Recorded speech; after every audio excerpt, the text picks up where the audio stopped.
Hello there, welcome to another episode of World of Tanks with Ngani Titan, and I thought since Wargaming were doing a double silver for the weekend for tier 10 tanks that I would play tier 10 for the weekend.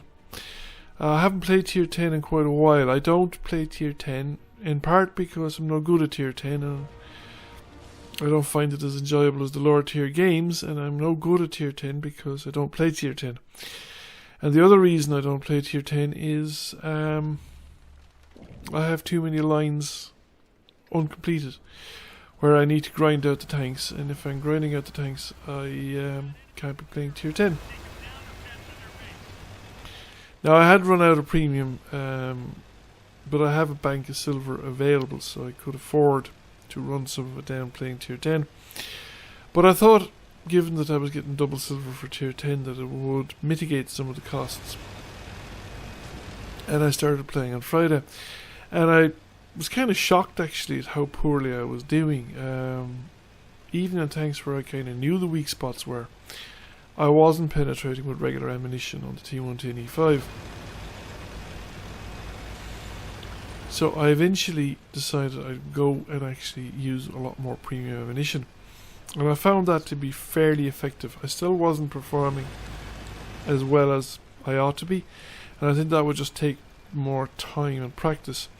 There's a couple of things that I noticed that are different. In fact, I would say that the meta of tier 10 is actually considerably different to the rest of the game at the moment, at least if this weekend is representative of the normal tier 10 game.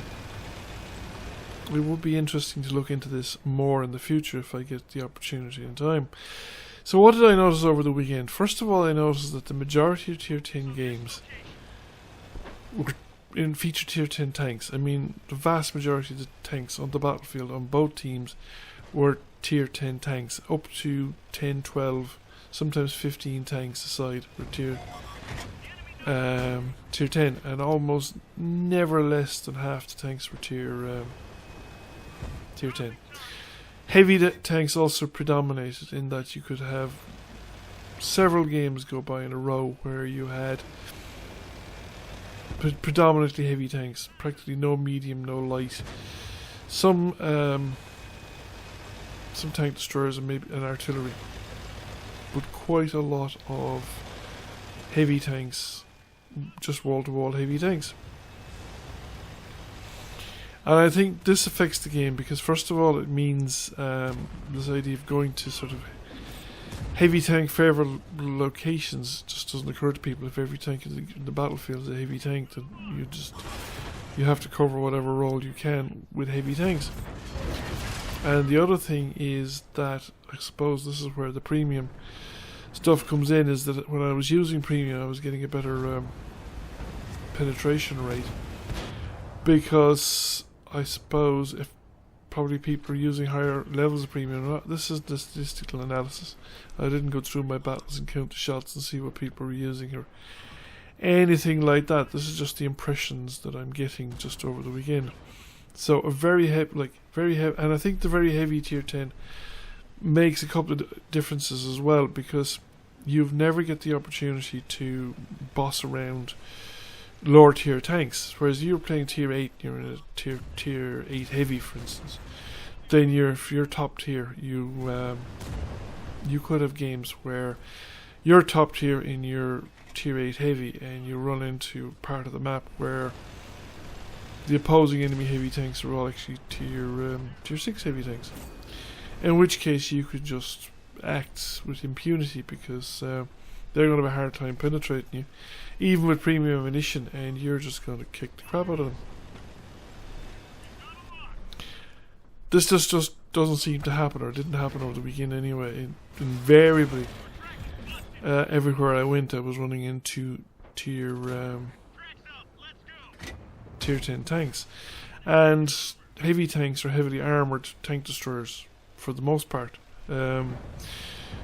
Didn't see too many Guerrilla 15s, for instance, or other lightly armoured tank destroyers. A lot of Panzer E100s.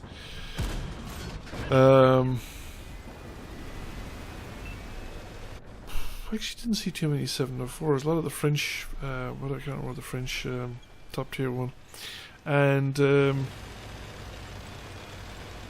Foch 155, isn't it? And tanks like that. Not a lot of,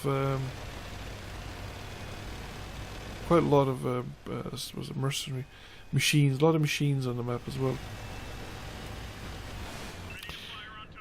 So I was playing this mostly, the T110E5, and when I wasn't playing this, I was probably playing the Death Star, the FE215B1A3, the British Tier 10 tank destroyer. Now, I was having a lot more relative success with the Death Star. I was much more like most Death Star games. I would make the 2000 odd damage needed to get your fire for effect, whereas in this tank I was not doing that as much, certainly not until I went to sort of a higher premium loadout and started using a lot more premium, or a lot more inclined to switch to premium. So I found it very interesting. I did, I think, improve a little bit over the weekend now, but I'd have to do it a lot more, I think, to improve, to be any good at the tier. So I think I'll stay away from ranked battles for a good while yet. I certainly would need a lot of practice, I think, before I could pull my weight at that level. Didn't see much. I think people at the tier 10 as well have much better knowledge of their actual tank. I mean, there's very rarely that I see people handling their tank badly. The overall sort of idiocy at team level, yeah, that is usually just as prevalent at tier 10, where lemming trains, or in fact the first class mastery game that I decided not to show, that was a case. It was on Moravanka, where I went down the sort of usual heavy tank route there with the ridges down the middle of the map, and everybody else went to the Magic Forest. And even though we had found the rest of the enemy team, they didn't bother. They waited until everybody over there was their team, the green team, was destroyed, while they explored the southern end of the map before they went back up and engaged with them, and nearly through the game. So yeah, that sort of stuff still goes on. So that's it. This, I said, was probably my second best game of the weekend, so you could judge my overall performance by that. And there's a certain degree of fortune in this as well. That T57 Heavy could be knocked over with a feather. Overall, yeah, I'll possibly do it again, but I might wait until I actually have bought some premium time again before I do it another time. I'd have a bank of silver locked up as well. I'm definitely going to continue and go back into the grinding tanks mode again. The only thing I did say is that the experience you do gain experience somewhat faster as well. So it was very useful for getting the Summer Games Charlie. I haven't completed. I have all the operations now except for the final two, I think, to complete. So there we have it. We wouldn't have lost money there at a premium. Almost 4,500 damage. Second class mastery, 4 kills. And I really struggled to get a result like that, and we came number 1 by experience. Really struggled to get number 1 by experience as well. Thank you for watching. I hope you enjoyed the video. If you did, please press like, comment, share. It really helps the channel out. And if you have not already done so, please subscribe to the channel. I will catch you all again soon. Bye for now.